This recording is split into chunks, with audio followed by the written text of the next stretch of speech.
और सबसे पहले शुरुआत मैं आपसे करना चाहूंगा शाजिया, सबसे बड़ा सवाल, क्या दिसंबर तक सरकार वैक्सीन दे पाएगी? और राहुल गांधी के इस ट्वीट को आप कैसे देखती हैं कि जुलाई आ गया, वैक्सीन नहीं आई? क्योंकि उनका मानना था जुलाई आएगा तो वैक्सीन का एक रोड मैप तो सरकार जरूर देगी।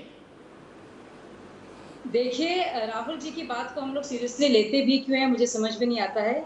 और जैसे कि हर्षवर्धन जी ने बहुत ही सफाई से लिखा है कि अगर वायरस हो जहालत का या जहालत बांटने का या जानबूझ के लोगों को कंफ्यूज करने का या भ्रमित करने का, तो उस वायरस का इलाज या उसका वैक्सीनेशन नहीं है हमारे पास। लेकिन जो कोविड का वैक्सीनेशन है वो हम देख रहे हैं कि बाकायदा किस तरह से और कितनी शानदार तरीके से वो ड्राइव चल रहा है। बहुत ही क्लियरली राज्यों के अनुसार सेंटर ने बताया है कि कितने लाख डोजेस एडमिनिस्टर हो गए हैं, कितने लाख डोजेस दिए जाएंगे, और उसको बहुत ही डिटेल तरीके से मैं पढ़ के सुना सकती हूँ आपको सारी लिस्ट। तो वो अगर राहुल जी को कोई अपडेट कर देता, जरा सा बता देता, तो उनके पास सारी डिटेल्स होते हैं इसके। तो मैं यही कहना चाहूंगी, अगर थोड़े बेचारे पढ़े लिखे उनको कोई समझदार लोग समझाएं तो उन्हें डिटेल मिल जाती।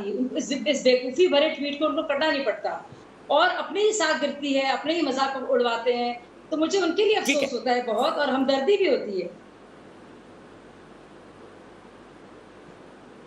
हमदर्दी होती है। अच्छा, राहुल गांधी से शाजिया आलमी को हमदर्दी है। अभय दुबे जी क्या कहेंगे? हर्षवर्धन जी कह रहे हैं कि अज्ञानता और अहंकार का वैक्सीन नहीं होता, कोरोना का तो आ गया है, और ये कहा उन्होंने राहुल गांधी के लिए, और शाजिया जी सहानुभूति जता रही है। मैं ब्रीफ करने को तैयार हूँ। देखिए, शाजिया जी को हमदर्दी है, लेकिन देश की वो ब्रीफ करने को तैयार है राहुल गांधी को। अभय दुबे जी देखिए, आपकी नौकरी पे खतरा है अब। देश की जनता जो है उसके लिए बड़ी बेदर्द सरकार है। ये झूठ बोलते हैं तो आवाज भारी रखते हैं। ये एक भारत की सरकार का प्रेस रिलीज है। दीपक चौरसिया, आप देश के सबसे मूर्धन्य पत्रकार हैं, आप निगाह रखते हैं बारीकी से। क्या कह रही थी एक महीने पहले? वो कह रहे थे कि साहब 108 करोड़ एलिजिबल पॉपुलेशन है, उसके 216 करोड़ वैक्सीन की व्यवस्था हम दिसंबर तक कर लेंगे। बाइफरकेशन भी किया था कि कोविशील्ड इतने देगी, कोवैक्सीन इतने देगी, जाइडस इतने देगी, नोवैक्स इतने की, पूरी प्रेस रिलीज दी। सुप्रीम कोर्ट ने झूठा शपथ पत्र दे दिया क्या फिर शाजिया जी? सुप्रीम कोर्ट में कहते हैं कि साहब 135 करोड़ वैक्सीन की हम व्यवस्था और करेंगे अगस्त से दिसंबर तक, क्योंकि जुलाई के अंत तक 56 करोड़ वैक्सीन लग जाएंगे। अब ये शपथ पत्र को भी मैं सही मान लूं तो शाजिया इल्मी जी, अगर आज 34 करोड़ वैक्सीन लगे हैं, तो जैसा दीपक चौरसिया जी ने अपनी प्रोमो में अभी बताया कि भारतीय जनता पार्टी ने प्रेस कॉन्फ्रेंस की और कहा कि 60 लाख वैक्सीन प्रतिदिन लग रहे हैं उस अभियान के बाद।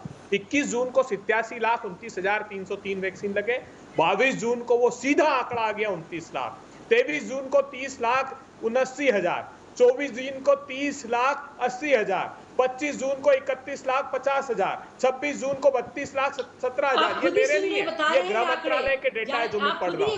27 जून को 32 लाख, एवरेज 30 लाख। अब धैर्य पूर्वक सुनिए, मैं बीच में नहीं बोलूंगा, नहीं तो आप पूरे कार्यक्रम में बोल नहीं पाएंगे। ये काम हम लोग नहीं करते हैं, और ये सबके सामने हो रहा है, सारे राज्यों को इसकी जानकारी है। ये कुछ ऐसे ये पूरी पारदर्शिता के साथ शायद कंप्लीट कर लें दीजिए, एक एक करके आते हैं। राहुल जी भी मेरे साथ जुड़ गए, राहुल सर, आशुतोष भी मेरे साथ हैं।